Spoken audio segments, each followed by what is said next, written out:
there is this thing called one trial learning, and it's basically this ability to learn something in one go, and that happens when there's a really strong emotion tied to it. And the reason why scary things are the most memorable is because your brain is like, well, this is danger, and I need to remember. Dr. Lila Landowski is one of the world's most trusted neuroscience educators and brain performance experts relied on by top medical professionals and elite educators. With over 15 years of experience in neuroscience and medical research, she transforms cutting-edge brain science into powerful tools anyone can use to learn faster, think sharper, and live better. When you're learning new things, you're actually making these tiny new connections between different parts of the brain. We call these connection synapses. So the more we do that thing, the stronger those connections become, and the better we get at doing that thing. Ways that we can increase our attention, one of the best ways is actually exercise. If you spend about 20 minutes exercising, you're going to be more alert for 2 to 4 hours afterwards. Sleep itself actually improves the learning process. Can you explain the power of sleep? When you sleep,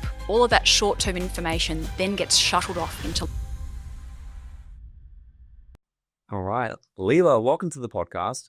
I want to dive in straight away, and I want listeners to understand, and I want to understand, where did your obsession of neuroscience and specifically around how we learn come from? And why do you think the world really needs to have these insights right now? I never planned on being a neuroscientist. That kind of happened by accident. But I always wanted to work in drug development, as in, when I say drug development, I mean finding cures and treatments for things. And that happened from when one day I went fishing and I caught a fish. I was in grade 4. And I remember holding the fish in my hand and it was covered in this disgusting slime.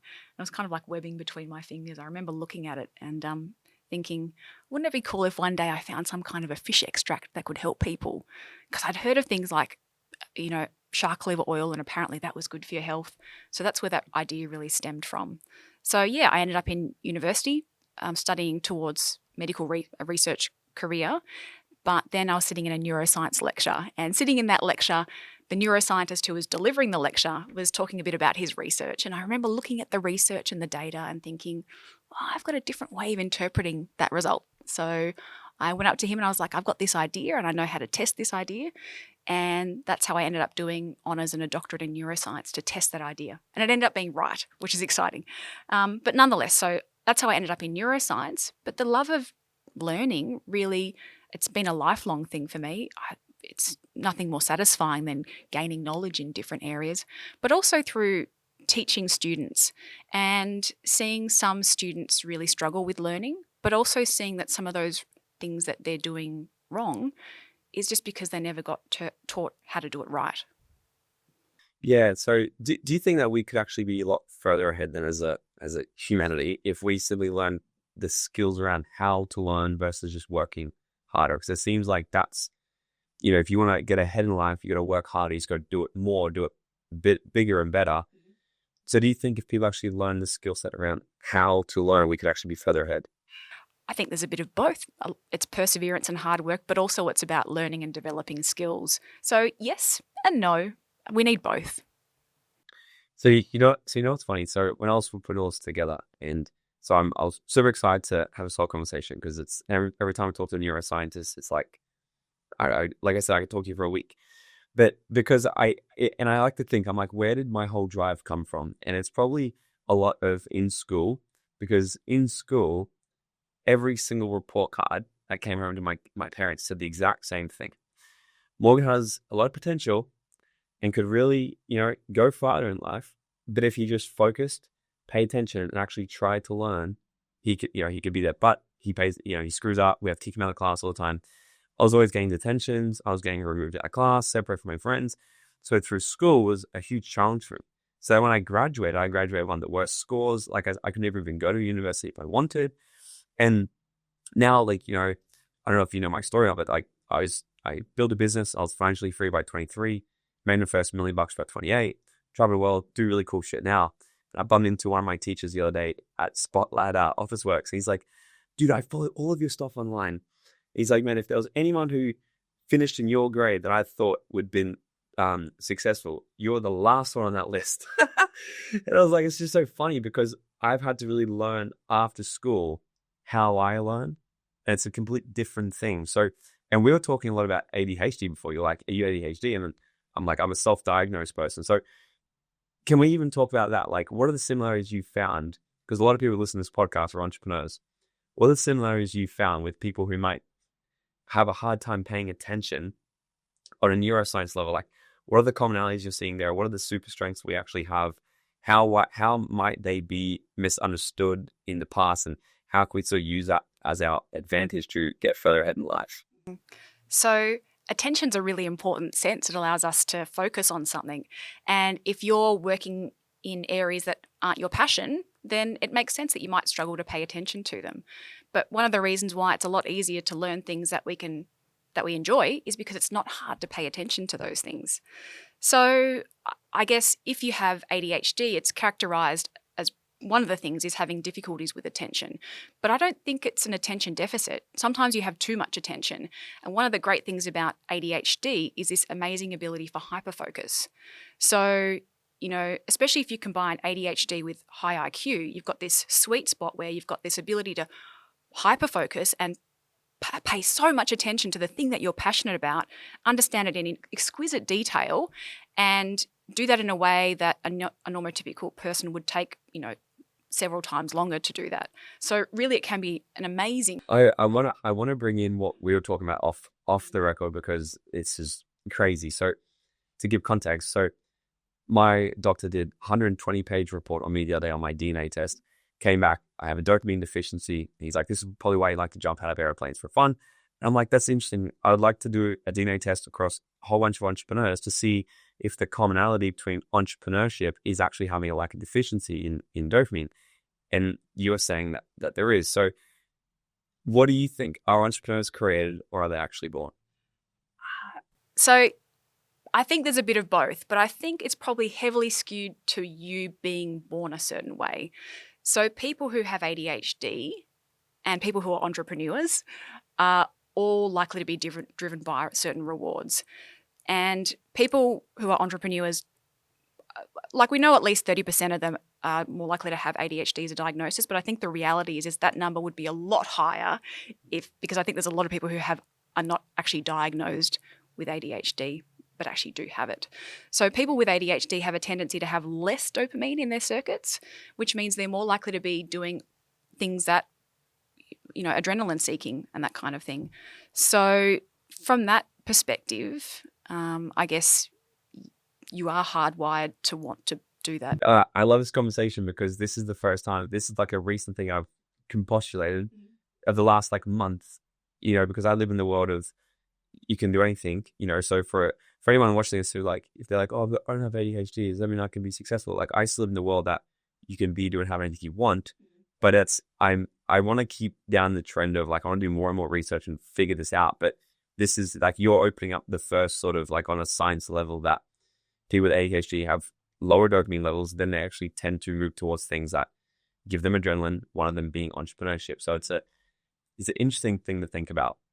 Though I do want to, that was just my brain going off, but I want to focus all on learning, because there's your specialty, you get flown all around the world, you talk about learning, your whole thing is on this. And I want to sort of focus on, one of the things you've talked about is the older we get, the brain becomes more rigid. So I want to talk about so let's say if I'm a busy entrepreneur or I'm a CEO and I've got to learn how to pivot quickly, I've got to learn a new task, AI is coming, I need to learn tech, I need to adapt. Is there a way that I can actually start to make my brain more flexible? I think in order to answer that question, maybe we need to talk a little bit about neuroplasticity. So neuroplasticity is our brain's ability to change in response to the things that we experience, the things that we do, the things that we look at and learn. But it is harder to do as we get older. So young children's brains are really neuroplastic. They have no trouble learning because they're more adaptable. As we get older, our brains become more refined and more efficient, but the trade-off is that we are less neuroplastic. So it is a lot harder for us to learn things as we get older. Now, I guess the thing that can really change that is there are things that we can do to make our brains more receptive to neuroplasticity as we get older. So just because it's harder as we get older doesn't mean it has to be hard. And there are a few key things to think about. Paying attention, being more alert, repeating things, taking breaks, making mistakes, and focusing on sleep. All of these things can come together and help you have a more neuroplastic brain and learn more efficiently. You know what I found very, very interesting?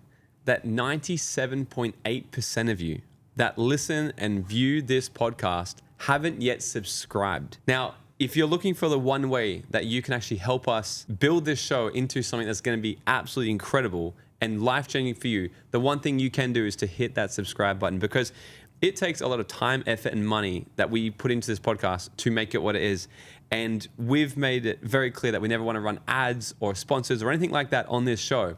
So the only way that we can actually grow this channel is by subscribers. And I promise to you that if you hit that subscribe button and you help this show grow, then I'm going to continually keep bringing more, bigger, and better guests to teach you the skill set and the mindset that you wish you learned earlier in life. So please, it'll mean the world to me if you hit that subscribe button. Go ahead and do that right now.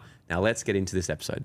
Do you know what age does the brain start to become not so plastic? Like, what I know 0 to 7 is like the sponge era. Mm-hmm. Is it like a significant drop off after then, or like where does it sort of start to really slow down? Yeah, the different parts of the brain mature at different rates. So, for example, the part of the brain that's involved in listening and understanding what we can hear and interpreting sounds closes off really early in the first few years of life.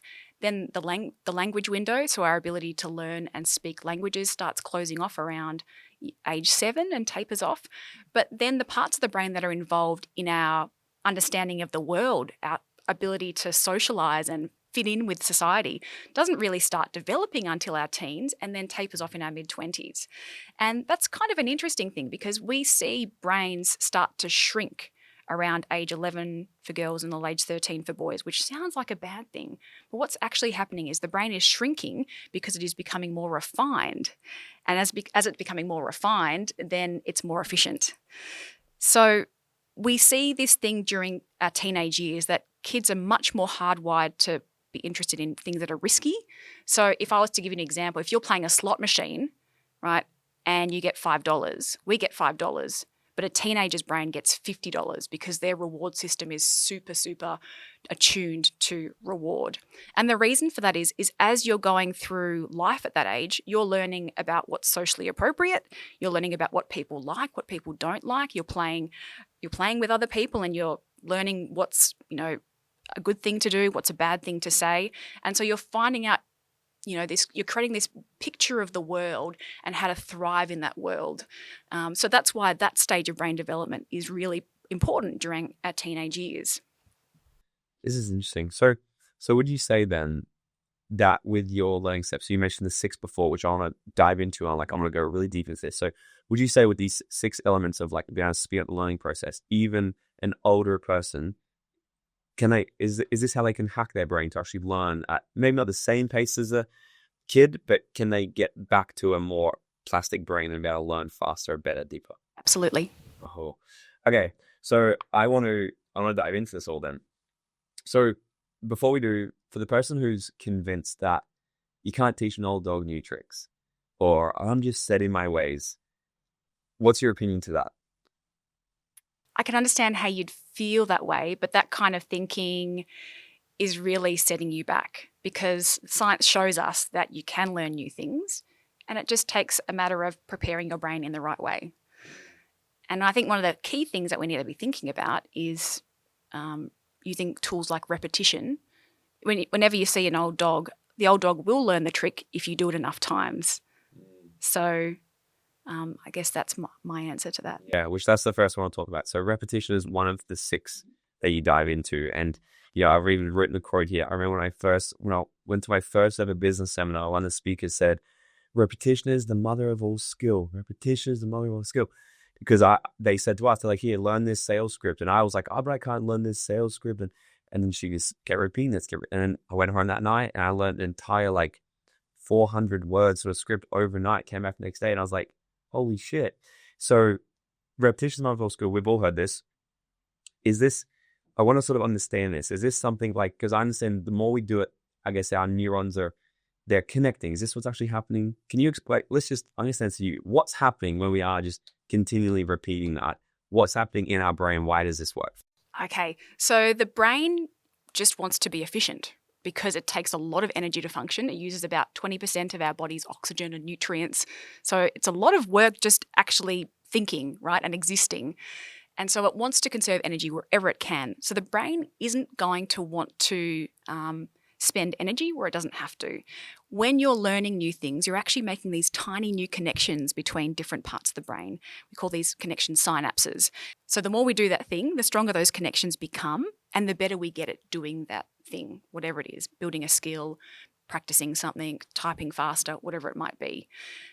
Now, the thing is, there's a trade-off here. So when you're building these connections, it's a physical change in the brain. So that takes energy. It requires proteins to be made. It requires lots of fatty acids. It's tiring. So the brain isn't going to want to make these new connections if it's something that you've only done once. Because as far as the brain is concerned, if you've done it once, then it's not important. If it keeps coming up in your life, then the brain's like, okay, I can conserve energy here. Let's make this more efficient by making these new connections. And so that's why fundamentally repetition is so useful. It's flagging to our brain that, hey, this is a thing that keeps coming up in my life, so let's be more efficient and change the brain so it's easier to do.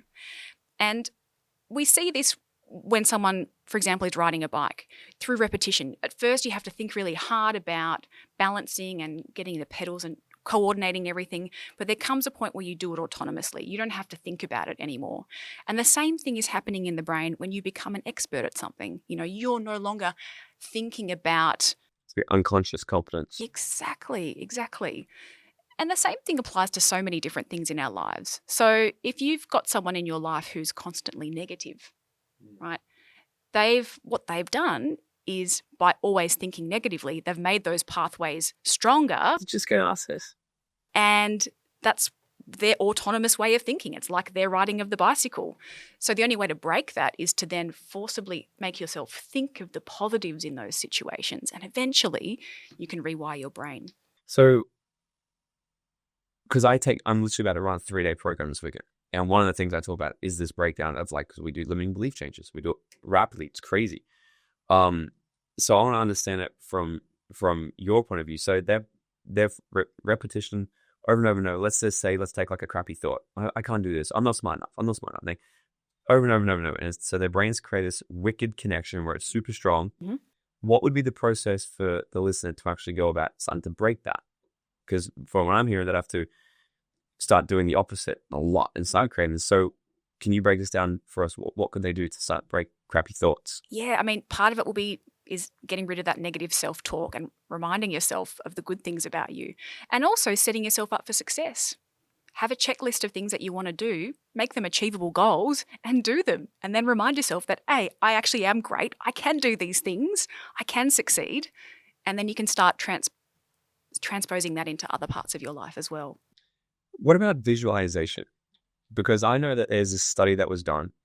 They got a basketball team. I don't know if you've heard this study. They got three basketball teams, and they put them all on the court. They said, Team 1, you guys, no practice today. Go home. Take the day off. Team 2, you guys are going to go out there and practice shooting perfect free throws all day long. 8 hours shooting, actually doing it. Team 3, we're going to blindfold you inside the court, and you're going to visualize shooting perfect free throws all day long. Team 1 didn't improve at all. They did nothing. Team 2 improved the accuracy by like 46%. But Team 3 that did nothing but just visualize improved about, I could be completely wrong. It was still significant. It was like high 20s, like 28%, something like this, where not as much as actually doing it, but what they've shown is the actual power of visualizing the exact thing they wanted increase their performance. Now, would this be a thing? Would they already be beginning connecting these synapses in their head, or is that what's happening? Yeah, so I think the secret there is that they've already got these skills, so they're able to reinforce them by repeating it. It's repetition. You're using repetition in your head, and you're thinking through the process in which you would use to score that goal. If you are just trying to use that technique to visualize something that you've never done before, it's not going to work. So it has to be something that you've already got an existing skill in. Why is that? The connections don't exist. Okay. Yeah, so the connections have to exist for you to be able to reinforce them. Okay. So could even, because I'm even thinking back to how to learn how to skydive. Like, how do you get somebody ready to jump out of an airplane? You've actually got to do it, right? Yep. So we did practice drills in the ground of like jumping out of a fake door, 20, 30 times. And then they sent to us, because like when I started learning, I was using all these things that I know about the brain, and like just to get myself ready. I'm sitting there in the airplane just visualizing my exit. That's all I was doing. And then the guy taps me on the shoulder. He's like, dude, stop worrying. I'm like, I'm not worrying. He's like, just visualize your exit, dude. I'm like, oh, that's actually what I'm doing. He's like, visualize and see yourself doing it, right? So it's the thing that they use as well. But so you're saying, so we've got to actually physically practice it with our physiological body first. Then the power of visualization could actually speed up the process and strengthen it. That's right. And it's the reason why that works is because it's doing repetition in your brain. How many times how many reps do we need to do before it actually starts to build something? Have you studied that? Oh, there's no answer. I mean, there's people have said in the past, you've got to do things spend 10,000 hours on something to become a master. That's not true. And there are so many variables there. It depends on the environment that you grew up in. It depends on your brain chemistry. It depends on distractions that you might have. It depends on how passionate you are about the thing. So too many variables there to give you a firm answer. And it also depends on the skill, how difficult it is. Yeah. So what else could we do while we're doing the repetition? Like, is it, let's say, for example, if I'm doing study, like let's have a couple of examples here. Like, let's say if I'm learning a new skill, like dancing, and then if I'm trying to learn something through an online education, as we're just doing the repetition of learning, is there a way we can speed it up? Like, should we be watching the video, then taking notes? Because there's that study where it's like, if you take notes, you retain it. Should we take notes, then revise it? Should we take notes, then teach it to someone else? Should we do it while exercising to evolve our body, involve emotion? Like, have you found a way that something we could do at the same time to strengthen this? Or is this a complete waste of time? At the same time, I guess, as you said, note-taking, there's some great emerging evidence that says that taking notes is a great way, because it's this connection between movement and your brain and these pathways ultimately. You want to get rid of distractions though. So I think you have to be very careful and not do things that are going to be distracting you from what's on hand, the material that you're trying to study. But things like exercise, absolutely. So if we have like a walking desk while learning, like, so if we're in, like, because I've heard things before that if we can use more of emotions somehow in the learning process. So like we'll put people through, like when they sit 3 days list. So this weekend I'll hold people for 40 hours. A lot of content coming at them. They're not going to retain it all. But we try to move them emotionally because we tend to have a heightened state of memories of things that we hold emotion to. So what have you found in that sense? Or like, how can the people at home hack this or bring some sort of emotion into their learning, if that's the thing? Yeah, look, so what you're describing there is this thing called one trial learning, in the term used in neuroscience and in psychology. And it's basically this ability to learn something in one go, and that happens when there's a really strong emotion tied to it. And that's what people actually use in marketing. It's a very quick tool to get people to remember your brand if you tie a lot of emotion to it. And the reason why this happens is that if there's a really strong emotional response, then your brain just thinks this is probably important. So if you're really happy or really sad, especially if it makes you scared, and the reason why scary things are the most memorable is because your brain is like, well, this is danger, and I need to remember in exquisite detail everything to do with this situation, so that way if I'm faced with it again in the future, I know how to respond. So that's the power of emotion in learning.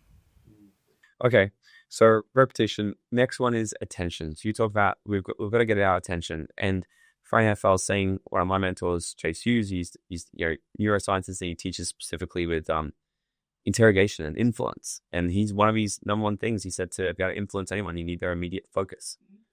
So focus and attention.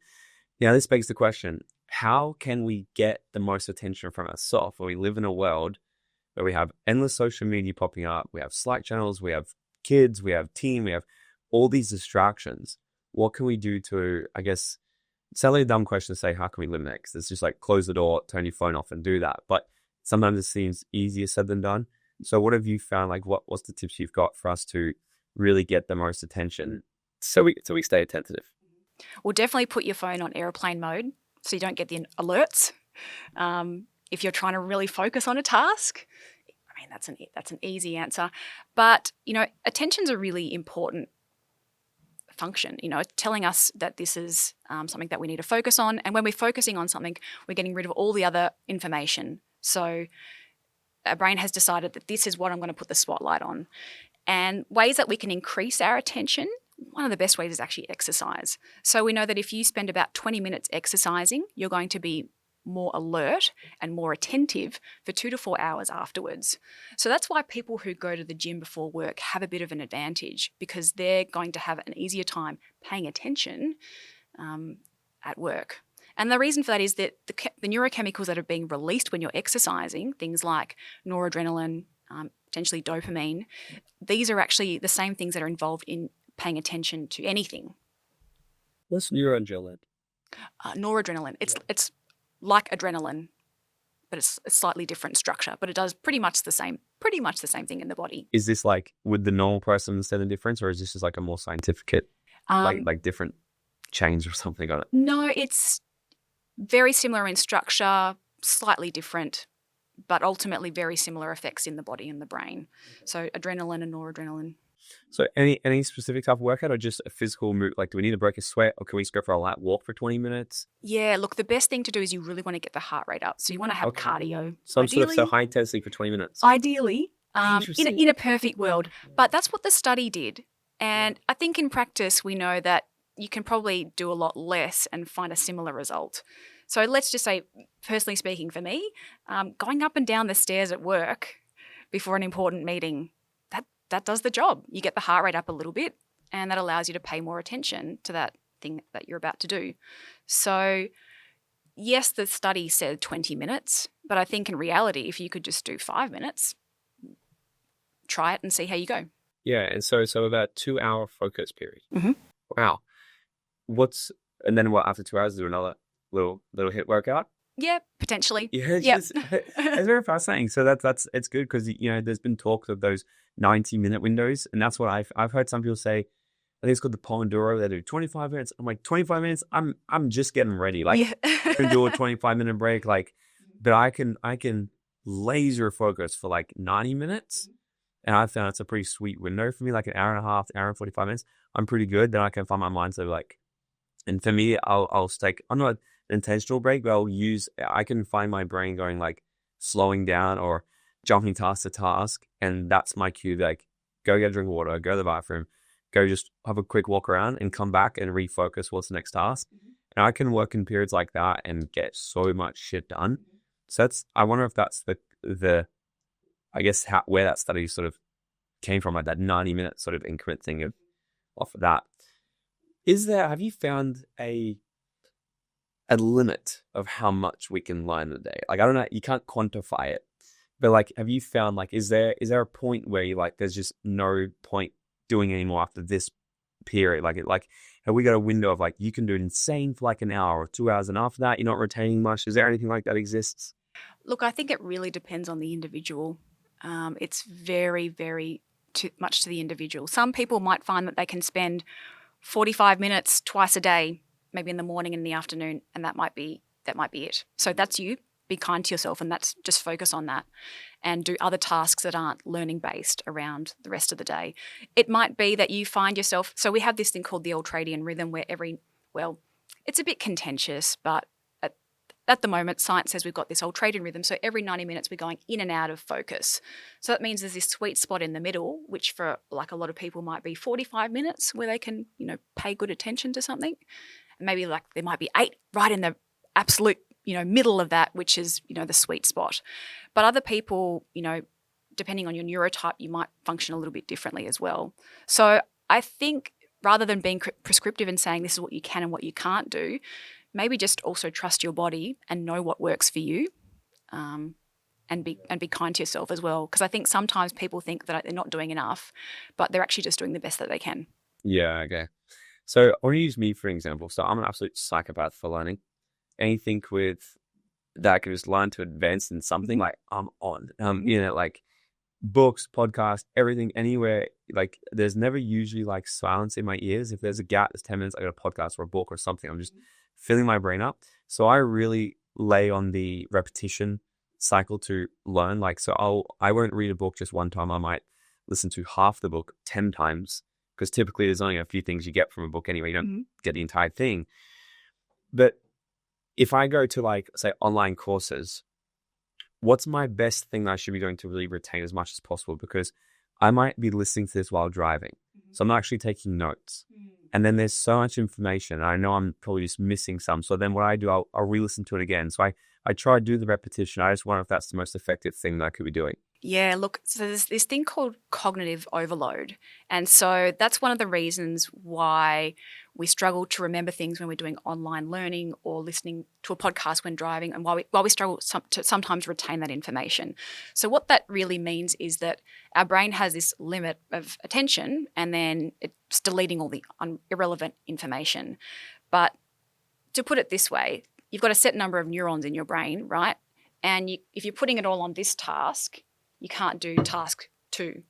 So if you're driving and you're having a really important phone call, you can't put all of the attention on both things equally. Both of them will be compromised. So you're more likely to maybe say something silly, and you're also more likely to have a car accident. So the only way, that's why you might want to pull over to the side of the road so that way you can focus on the conversation. Or you might be like, okay, I'm going to turn the phone off because I need to focus on my driving. So we have that limit.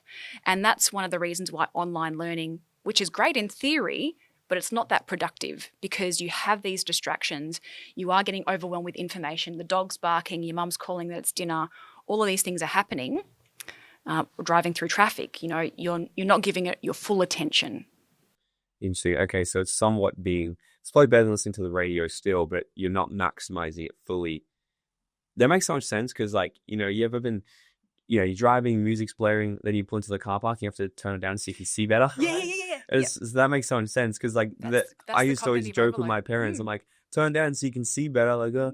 And then the last few years, since understanding a lot more about the brain, I'm like, actually, no, it's my focus is being taken. But that makes sense. Yeah, so that's sensory overload in that case. Yeah. Yeah. Yep. Okay.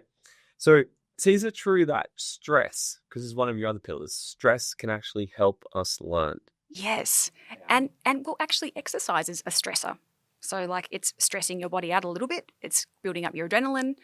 And ultimately that's meaning that you can focus on the thing that you do next. And so that's why stress can be useful for learning, because it's allowing you to then learn better. It's opening up this window for neuroplasticity and helping you learn. But stress can also be really bad for learning as well. So if you're experiencing long-term stress, chronic stress, then ultimately it's harder for you to remember things. It's harder for you to pay attention. It's harder for you to make good decisions. And that's because chronic stress changes our brain. In fact, it changes every single cell in our body, right down to the level of our genes. We often think about stress as being this emotion, but stress is really this physiological response. So when we're experiencing stress, let's say you're running away from a lion, classic example, but you're running away from a lion, your body is increasing blood flow to your muscles. The muscles, blood vessels in your muscles dilate. Yeah, your airways dilate as well, so more oxygen gets in, you breathe faster, your palms start getting sweaty. Even pain gets turned off, so that way you're not going to feel pain, because if you've lacerated your leg, you don't want to be worrying about the pain of that. You want to escape the situation, right? So our brain has this beautiful hardwired sequence of events that allows us to deal with the situation, to reach peak performance. But the thing is, our body reacts in the exact same way to modern day life stress but things that aren't life-threatening. So being stuck in traffic, having an argument, caring for someone who's sick, not being able to pay the bills, all of these things have that same response. And if you're constantly getting that stress response, over time, your body can't be in survival mode for forever. So it takes a toll. And that toll results in changes to your body. So you end up with impaired metabolism. You have your immune system is less powerful, but also it changes the way your brain is wired. And I think that's probably what scares me the most, or what I want people to understand the most, perhaps. So when you've been chronically stressed, the emotion part of the brain, the amygdala, becomes a bit bigger. And the bigger your amygdala, the more aggressive you are. So that's why people who have been chronically stressed might be more aggressive. That's why they might just react quickly to things and just, potentially explode in response to something that normally wouldn't have aggravated them. Where does the amygdala sit in the brain so I can get a visual? There's two on either side, kind of just like a bit deeper in there. And this is what's its purpose? Fear, emotion. Okay. Yeah. So fear detection, understanding, processing emotions. Okay, so that's the emotionally. So it can also. So the amygdala is also at work when you're happy. Yes, it is. Okay, It is. Yep. that's the emotional response part Yes. of it, right? So it's scared. It's important for fear, but also for any emotion, positive or negative. And you're saying so when we're stressed, it gets bigger. It gets bigger Interesting. because it's working harder. So this would be because. So what I understand is, so when we're stressed, we have lower. So is it bigger because the cortisol? Yeah. So the cortisol ultimately, well, it's in this case, it's bigger because it's being used more. So the more you use any brain part, it becomes slightly bigger. So the amygdala makes more of these brain connections, right? And therefore it increases in size as a result. Okay, yeah. So, what I understand with stress is, more cortisol's pushed through our head, and that's why we make more stupid decisions. So, would that make sense? So it's getting bigger, so it's essentially taking away energy from our more intelligent parts of our brain. So is that why people don't actually make clear decisions? They're not so the CEO or the entrepreneur watching this, if they're stressed out at times, probably why they're not making the best decisions they could, or they're lashing out at people. They're not being a great leader because they're just reactive. That is super insightful, because the other thing that happens is the amygdala, the emotion part, disconnects from the decision-making part, the prefrontal cortex. So that's why you're more aggressive, but also you're less insightful and you're less good at understanding other people's perspectives. And that's why you might be more selfish. And that's why you might not think clearly and be impulsive and react emotionally to that different, whatever the situation might be. So when it detaches, would you say that this is the primary decision-making maker of the brain in that moment then? So you're an emotional decision maker. Yeah, that's one way of saying it. Mm. That's very interesting to understand. So the same thing would happen for anyone going through any sort of trauma. Yep. Correct. So if you see people go through floods or anything like that and they lose their house, high levels of stress, that this is super huge. That's why they're not making correct, better decisions. Yeah, that's right. And there's one more thing as well. So the hippocampus, which is the memory part of the brain, it shrinks. Neurons actually die in that part of the brain, and it shrinks. And that's why you have a hard time remembering things. That's why you have a hard time remembering where you are in space and time, forgetting why you went into the room, whatever it might be. So all of these things come together when you've been chronically stressed. Okay, so I want to talk on this for a bit more then, so what are some things that we could do to, I guess, make sure we're not in that heightened state of chronic stress? Let's start there, because then I also want to come back to stress, because you said it's also good. So we want to determine, the level of what is good and what's bad, but what can we be doing to actually make sure that we're not this blind animal walking around essentially barking at people because we're too stressed out? Okay, there's a few different things. So I already mentioned exercise. Exercise is great for reducing stress. There are a few other things that we can do, like go out into green space. Being out in the environment, in nature, has a profound effect on our cortisol levels. Studies have shown that being out in green space for just 20 minutes can reduce your cortisol levels by about 18.5%. That is a huge amount. Okay, just by being in a green space. You don't have to be exercising, just hanging out there. To be grounding? Do we have to be barefoot? It's just literally in nature. Nope. So you could be walking home from work through the park. That is green space. And that is the same benefit that you will experience. 18.5%. That is incredible. Yeah. And it's not just that effect on cortisol, but it has effects on all of our different body systems in different ways.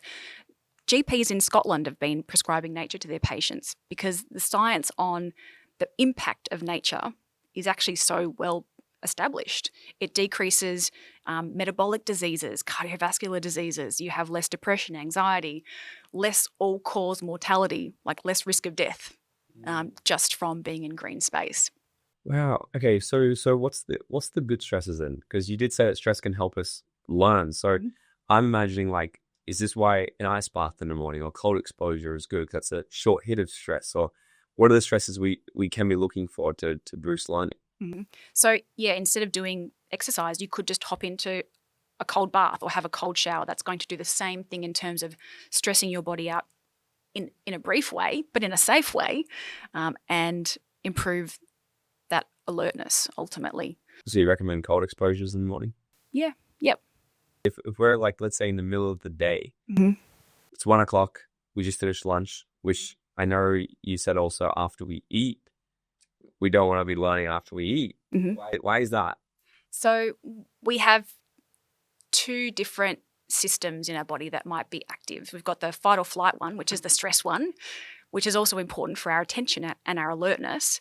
But we've also got the rest and digest system, which is the other side of things. And when one is active, the other one isn't. So if your rest and digest system is active, as it is after a meal, then you're going to have a harder time being alert and paying attention to whatever it is that you're doing. And if you're not paying attention, you're not going to learn it. So is there anything you'd recommend for us to, like, we do have to have lunch and we're going to get back into the rest of the day and keep making good decisions and make sure we're not stressed out and we're sharp and we're focused. Is there any small stresses that we could use to our advantage in that, for that 2 o'clock pick me up or something? The greatest public service of all is caffeine. So caffeine, of course, is going to do a few things, but it does slightly increase attention through increasing things like noradrenaline and dopamine in your brain. So that will increase your alertness. Sometimes, and I don't know if it's the sick part of me or not, but sometimes if I come to work and I don't have that much on my day, I will purposely overload myself, not consciously. I think it's just, I'll get a notepad and pen out and I start making all these things I have to get done. And as soon as that's done, I can feel like, okay, let's get into it. And then this year, after just crossing things off my list and all that dopamine, it's like, yes. Could that be a small stress? Just be like, actually plan the day better. Is that stress is what's happening in my body, or is that excitement, or what's happening there? Well, stress and excitement, as far as the body is concerned, is the same thing. It's the same physical response. It's just the emotion tied to it is slightly different. And yeah, that's certainly a great way of structuring your day, so that way you've got little goals to work forward to and therefore you can achieve them. So breaking them down into small chunks is a great thing to do. Another thing that you could do to increase your alertness before learning something is actually a thing called cyclic hyperventilation, or you might have heard it as Wim Hof breathing, which is just basically breathing really, really fast, holding your breath, and then doing it again. And what that essentially is doing is it's switching on that fight or flight system. It's basically preparing your body to think, to deal with a challenge. Other things that you could do which aren't as effective, but they do kind of work, is actually just focusing on a specific spot. And by focusing on a specific spot, what it's actually doing is it is increasing our alertness and our attention through a different way. But to give an example of why this works is, let's say you're in a prairie and there's a lion over there, and you've got to focus on the lion because you're thinking it's moving and you need to be aware of what it's doing so that way you can avoid it. So by focusing on that point, your body is preparing you for danger and therefore increasing your alertness. So that's why focusing on a spot can actually improve your alertness as well. It's this primeval thing that you can tap into to also improve that. Okay, so alertness is one, using the power of focus. Attention, which we did a deep dive into, repetition, and the good stresses and being aware of the bad stresses. Because I like that, because we need to be aware of the bad stresses, because if we're super stressed out and amygdala's fat, and then we're not going to be learning anything. And we're making good decisions. So awesome. The next one you've talked about is sleep, which I found this really fascinating when I was putting this together, that you're talking about that sleep itself actually improves the learning process because it takes our short-term knowledge and lengthens it and creates that long-term memory. Can you explain the power of sleep and what that's actually doing in the context of learning? Mm-hmm. So everything that we do throughout the course of the day goes into this short-term memory storage, which is in our hippocampus. So a hippocampus is a bit like a diary. So if I was to ask you what you were doing before sitting down for this podcast, you're using your hippocampus to recall that information. But it only keeps the information there for the short term. So everything you've done throughout the course of the day stays there in the hippocampus for about a day or so. when you sleep, all of that short-term information then gets shuttled off into long-term memory storage. So if you don't sleep, those things that are in short-term memory storage don't go into long-term memory storage. And they literally just disappear. They get eroded away.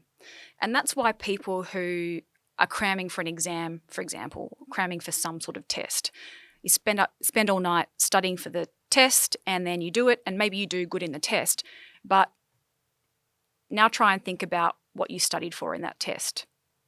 You can't answer that because it's gone. It never actually went into that long-term memory storage because you didn't sleep, because you stayed up all night and So it'll help them short term for their test, but it's not going to, like, if they're a surgeon passing their exam, they might pass a test, but they're not going to remember how to do Exactly. surgery a month later. That's right. That's interesting. Is there a time frame on this? Like, is just for, not for any useful, but just for my own knowledge, is there like a time frame of how long it takes for our short-term on learning to go memory, or is that hard to sort of figure out? So we tend to lose most of that knowledge within a day or two.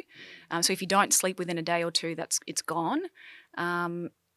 And yeah, so there's a couple of nights sleep in a row that you need in order to really consolidate that learning. So with that, so the active sleeping is super important, okay? Which is, I think, given we'll go sleep every single day, but that definitely does debunk the people who stay up all night studying. Their brain's not going to be very good the next day. But is it beneficial? Like, have you found a way? Is it more beneficial to like study before you go to bed? Like, is it like, let's say, is it better to learn in the morning, during the day, or at night? Or is this irrelevant completely? Like, as what I was thinking, is there a way that I can hack this even more? Like, should I do most of my learning before I go to bed so it's in my head so I can be stored in memory, or is it not even? Okay. Or depending on any time of day that you do the study, to just have a nap afterwards, that can also assist. So sleeping closest to our learning is better then? I don't know if there's been a study that compares the two things exactly, but that's certainly an approach that you could do. So rather than sleeping just before bedtime, you could just study during the day and have a nap afterwards. How important is taking breaks during the learning process? Incredibly important. So studies have shown that just taking a 10 to 20 second minute break after doing something, your brain is actually unknowingly replaying that information. And so process it. Yeah. So it's repetition happens when you take breaks, but you have to be sitting there quietly. You can't be on your phone. It has to be a break where you are contemplating what you've just done. One classic study has shown that, they were teaching people how to play piano, and taking a 10-second break afterwards, their brains are replaying that information 20 times faster. And weirdly enough, the brain is replaying it in reverse as well, which sounds a bit strange. Yeah. So they're doing the visualization. So first they put it into their body, then giving the break to visualize it 20 times. 20 times faster, yeah. And then just add it again. Mm-hmm. Yeah. This is very cool. And one of the things you talk about as well is actually manufacturing failure. So how does failure help us? Because so many people have this huge fear. Like, when I run events, put up your hand if you have a fear stopping you. And everyone's hands go up. I said, put it down if it's one of these ones. Fear of judgment, fear of succeeding, or fear of failure. And nearly everyone's hands go down. So many people have this fear, like, I don't want to fail. But it's you've shown it to be one of the important things to improve our learning. So explain this. So, well, making mistakes is one of those things that increases your stress. And that's actually why it's so useful. So there's a reason why making mistakes makes you feel a bit gross. And that's because it's releasing all of these hormones and neurotransmitters that ultimately they're increasing your alertness and your attention. Because what's happened is you've made a mistake and your body wants to make you pay attention to the thing that you just did wrong so that way you can do it properly. And I think it's really frustrating that we live in a society where people are afraid to make mistakes because mistakes allow you to be better. So you've made a mistake, your brain is now in this beautiful brain chemistry state, which is priming you to learn. So it's allowing you to focus better and you can kind of gamify it. So you've made a mistake, you're now focusing better, right? And then you do the thing and then you do it properly, right? So now you've actually made the mistake, you've done it properly. And when you do it properly, you're releasing things like dopamine. And that dopamine helps consolidate the thing that you just did right. So when you're making mistakes, you're actually priming your brain to learn faster. It's kind of like I have heard of some studies like learning through negative reinforcement. Would this be why, like, if we make a mistake, it's kind of like not to be punished, but to have at least the awareness of like some level of like, what motivates us is pleasure and pain. Is it the failure is the thing, the realization of like the subtleness of like pissed off, sort of that bit of pain that we learn probably, I could probably see would learn stronger through finding how to fail, because it's like that we don't want to have that feeling again. Yeah, exactly. And I think everyone can probably think of an example in their life where they did something wrong and they're never going to make that mistake again, because that is such a salient memory and has fundamentally changed the way they do that thing. And that's probably just a great reminder about how powerful making mistakes are.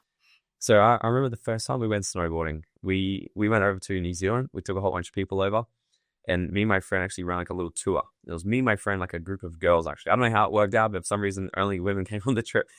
And so I was teasing them all the whole time. And I said, I'm going to be the best snowboarder out of all of, like, no one knew how to snowboard except my mate Reese. I said, I'm going to be better than all of you. Just tease them. We all do a lesson. At the end of the lesson, I sucked so bad. The instructor said to us, I recommend none of you actually get on the slopes today, because like you're not there yet. Just stay on like the kiddie one and just keep practicing what we learned. So like, okay. And we jump into the kiddie thing. And I don't know if you've been snowboarding, but you get onto this little conveyor belt that's just on a flat piece of surface, get to the top of this thing that they call a hill, and you get down this ice because it's no fresh, because everyone's on it all day. And you still have to learn, just keep falling over. I did this 2 times. I get down to the bottom, and my friend came over. He comes off the slope. He's like, "This is so fun," and I'm thinking in my head, "I hate snowboarding. I'm never doing this again." And then I remembered actually this, because this has been a thing I've sort of looked for through everything. Like, this really helped me get to where I am. Was looking for, because the most successful people on the planet not only fail often, but they fail frequently and quickly. So then I changed my goal. My goal was still to be the best, but my interim goal and how to get there was, okay, I'm just going to practice through repetition. But then I thought, well, what if I can raise the heights of this repetition? So I said to my friend, I said, screw it. Let's go onto the big slope together. So I said, let's go up on the thing. I'm going to go one way down from this thing now. So I'm going to fail my way down. And I thought to myself this question: if my goal is to be the best, how can I position myself to fail more times than these people could even try? So while they're doing this one little attempt every 20 minutes, I'm failing every 1 minute. Boom, boom, boom, boom. Now it hurt a lot. But by the time I got down to the bottom, I was like really good. And by the time we finished our first day of snowboarding, I was doing 180s and like getting air and all this shit, because I just focused on actually leaning into the failure. But I guess I just wasn't attaching any meaning and emotion to it about myself. I was like, oh, it makes me bad. I was just like, I just want to fail. And I think that's sort of helped me a lot. So what's some ways, like that's a granular thing. Like when we're learning like a skill, I think it's easier to sort of learn towards and go, set yourself up to fail more, like put yourself out there to actually fail more, because you learn through that. What about when it comes to, like, say, learning a skill, like an online skill, where back to the online course? How do we fail at that? Like, how could I manufacture my own failure through the process of wanting to learn a new skill, if it's like an online program or from studying or something? Do quizzes before you're ready. So there's a lot of tools out there where you can plug in the unit information and they give you flashcards, whatever it might be. You can turn it into a quiz. Do the quiz, and you haven't learned all the materials, but just do it anyway, and you'll be aware of the things that you don't understand, and the things that you need to work on. So, yeah, do it afraid is the big philosophy there.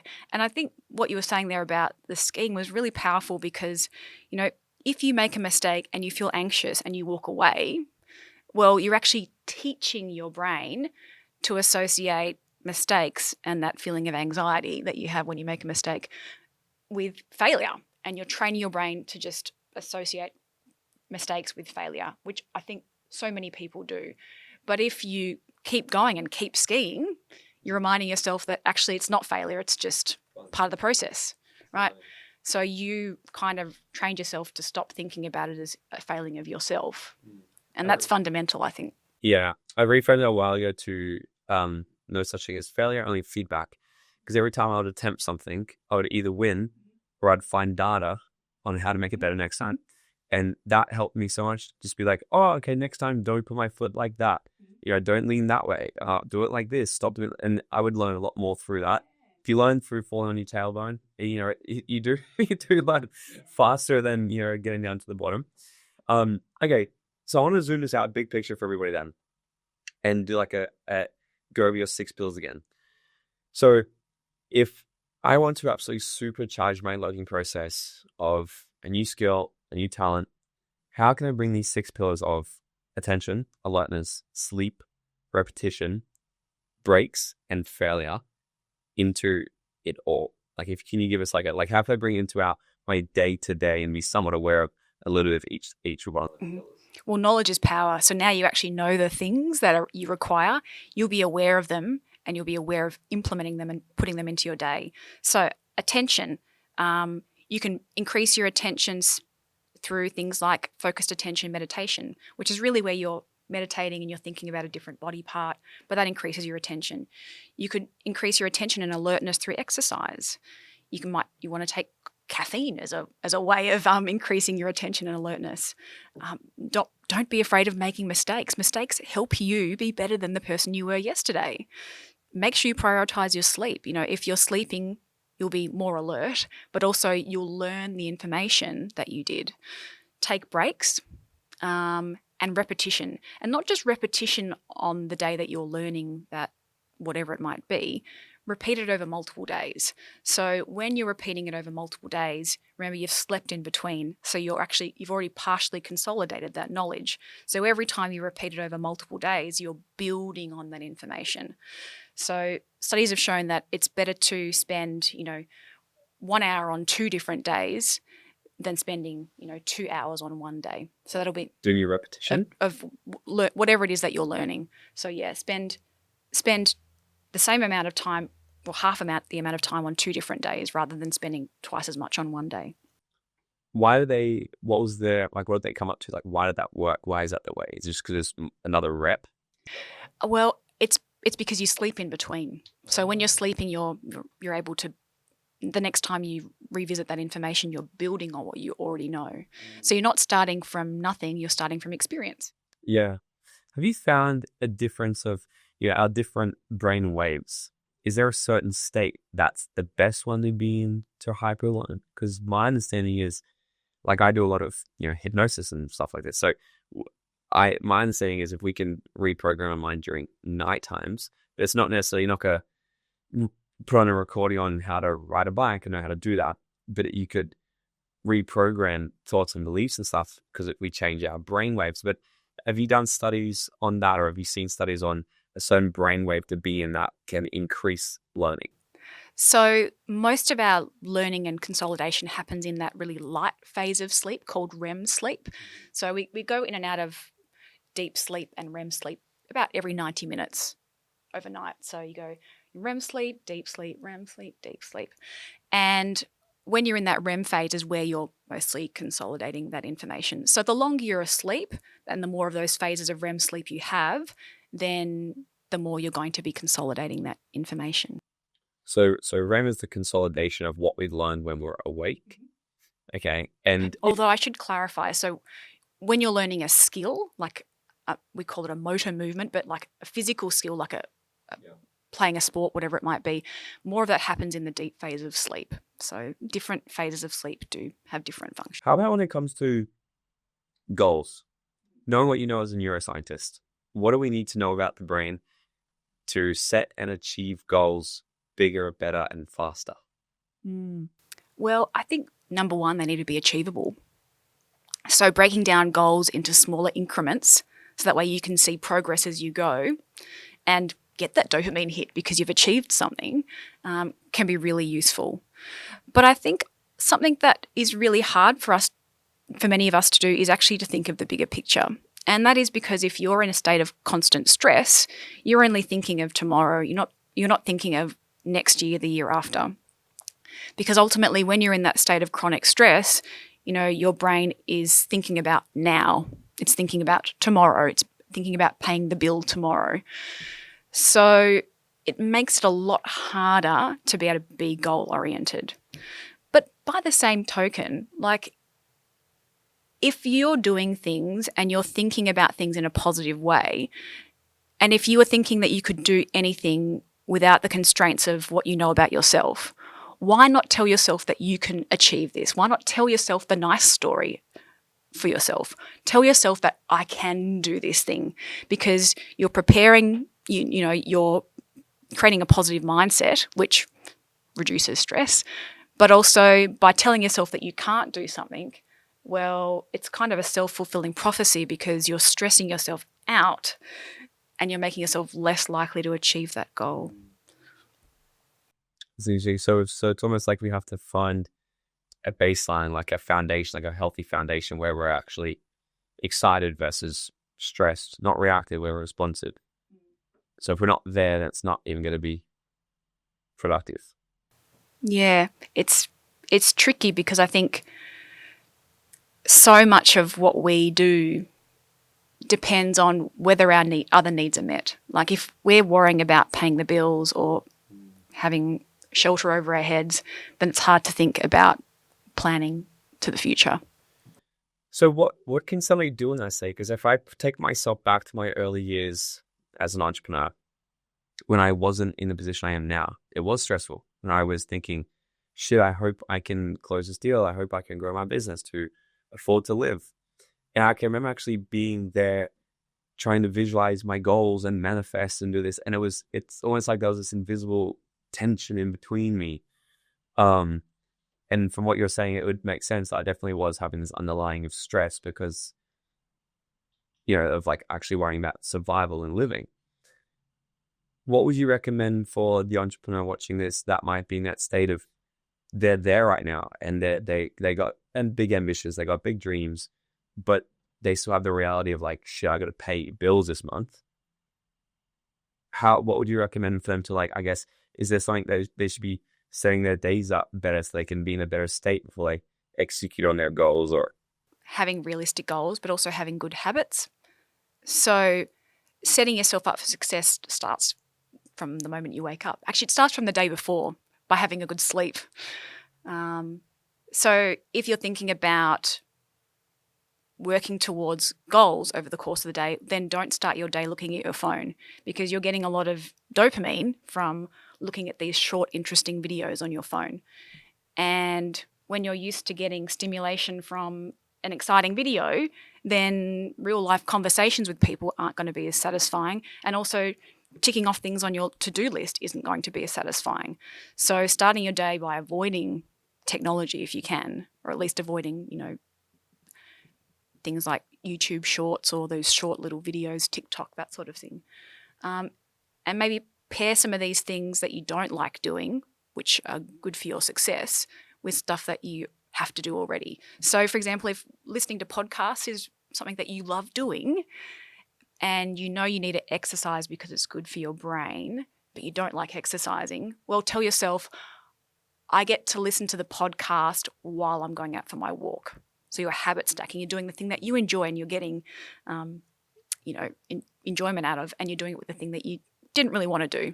And that way you can pair those two things together and get them done. The final thing I kind of want to end on is nutrition and food. From a neuroscientist, what are some things that we should absolutely avoid that are crap for our brain? And what are some things that every single person listening to this should consume and have every day to boost our cognitive function? So high sugar foods, so many things going on with that. Number one, it decreases your attention and your alertness. So if you have a high sugar breakfast, that's the worst breakfast to have if you want to be paying attention throughout the course of the day. So that's one reason. Another thing is that having high sugar foods, it changes how cells function. So we have this thing called advanced glycation end products. But basically what it means is that high levels of sugar in your bloodstream change proteins in your cells, and therefore your cells don't work as effectively. So that will impact your cognition and how well you think. In terms of great things for your brain, well, the thing that is most well established is things like the Mediterranean diet and avoiding processed foods. So having whole foods. For example, a really sugary thing is a date, like, one of those dried fruits, really high in sugar. And you would think that that would increase your glycemic index because it's full of sugar. But because it's a whole food, it's full of fiber. And that fiber that you have in unprocessed foods basically traps the sugar and stops you from having that high insulin spike. So the importance of whole foods goes through helping, stopping you have that high insulin spike, but also it feeds your gut microbiota. So we have this amazing connection between the gut and the brain. And there are so many things like serotonin. About 90% of our serotonin is made in our gut. Our microbiome has a huge influence on how we feel. And by feeding our gut things like, resistant starches, then your gut is also able to make its own things that help your gut be healthier.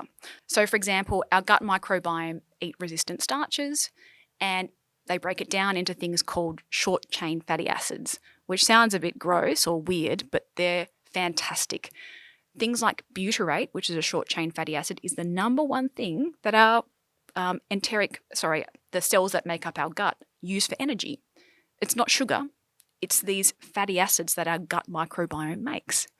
So by feeding your gut microbiome, you're helping your gut be healthier, and it also has effects on our skin and our brain health as well. So by taking care of your gut, you're taking care of the rest of your body as well. This has been so fun, and I want to keep watching all the stuff you put out in your studies. It's just so fascinating, everything to do with the brain, and thank you for all the stuff that you're doing, and like you get access to all this to go do all this study and all this work and bring it out to the world. So it's super, super exciting. So where can everybody find you on social media and actually also follow along your journey and your cool little things that you put out, your viral videos everyone interprets and changes? Yeah, where can we find you? You can find me at Rocket Scientist on pretty much every social media platform, or find me on LinkedIn at Lila Landowski. Amazing. Final question for you before we wrap up is, if you were to go back to your 18-year-old self and give her 30 seconds of advice, what would it be? Take care of your brain, learn about love languages, learn why you are the way you are, and by taking care of your brain, you can be the person that you dreamt of becoming.